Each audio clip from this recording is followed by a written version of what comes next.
ព្រះបន្ទូលនៅថ្ងៃនេះមានចំណងជើងថាឈ្នះលើទំនោរលោកីនៅក្នុងជីវិតជាគ្រីស្ទបរិស័ទយើងរស់នៅក្នុងលោកីប៉ុន្តែយើងមិនមែនជារបស់លោកីទេយើងគឺជារបស់ផងព្រះគ្រីស្ទតែធ្វើដូចម្តេចយើងអាចឈ្នះលើទំនោរលោកីនេះបាននៅក្នុងគម្ពីរយ៉ូហានខ្សែទី1ចំពោះ2ខ15ដល់16បានព្រមានយើងយ៉ាងច្បាស់ថាកុំឲ្យស្រឡាញ់លោកីឬរបស់អ្វីដែលនៅក្នុងលោកីនេះឯសោះបើអ្នកណាស្រឡាញ់លោកីអ្នកនោះគ្មានសេចក្តីស្រឡាញ់របស់ព្រះវរបិតានៅក្នុងខ្លួនឡើយត្បិតអស់ទាំងសេចក្តីដែលនៅក្នុងលោកីនេះគឺជាសេចក្តីពងប្រាថ្នារបស់សាច់ឈាមនិងសេចក្តីពងប្រាថ្នារបស់ភ្នែកហើយសេចក្តីអំណួតរបស់ជីវិតនោះមិនកើតមកពីព្រះវរបិតាទេគឺមកតែពីលោកីនេះវិញអាមែនទំនោរលោកីគឺជាកម្លាំងទាញដ៏ខ្លាំងក្លាដែលនាំមនុស្សឲ្យឆ្ងាយចេញពីបំណងព្រះទ័យរបស់ព្រះវាចាប់ផ្ដើមចេញពីភ្នែកការមើលឃើញហូរមកដល់ក្នុងចិត្តការចង់បានហើយចុងក្រោយវាបញ្ចេញជាសកម្មភាពគឺជាការប្រព្រឹត្តអំពើបាបបើបងប្អូនមិនអាចទប់ទល់នឹងវាបានទេវានឹងគ្រប់គ្រងជីវិតរបស់បងប្អូនជាមួយខាងដូចជាស្ពីសិទ្ធខ្មែរបានពោលថាលោកថាឈួត3 1ឈួតនឹងស្រី2ឈួតនឹងស្រា3ឈួតនឹងល្បែងពាក្យឈួត3វាត្រូវទៅនឹងបទគម្ពីររបស់យើងដែលប្រាប់ថាចំណងនៃសាច់ឈាម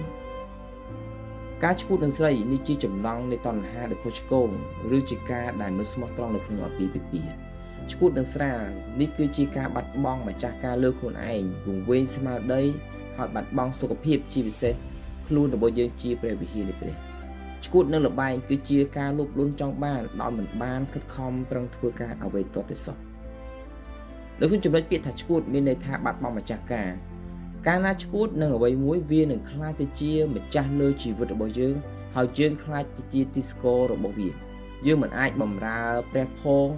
និងបម្រើចំណងទាំងនោះផងបានឡើយសូមមើលទៅកាន់សាំសុនគាត់ជាមនុស្សម្នាក់ដែលព្រះបានជ្រើសរើសតាំងពីផ្ទៃម្ដាយមកគាត់មានកម្លាំងខ្លាំងអស្ចារ្យគ្មានសត្រូវណាអាចឈ្នះគាត់បានឡើយ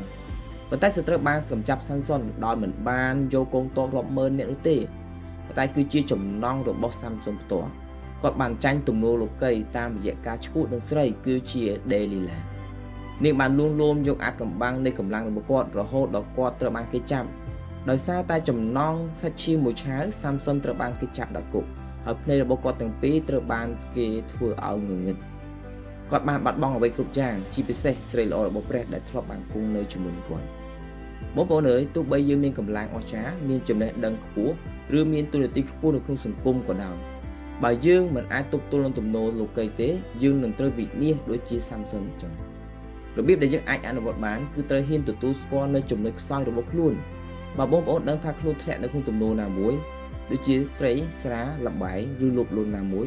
ចូលយើងកុំលាក់នឹងព្រះផ្ទុយទៅវិញចូលយើងសូមកម្លាំងពីព្រះដើម្បីឲ្យប្រទានឲ្យយើងរស់នៅដែលបរិសុទ្ធនិងជាបន្តដ៏ល្អក្នុងការដែលនាំមនុស្សមកឲ្យព្រះនៅក្នុងឆ្នាំថ្មីនេះ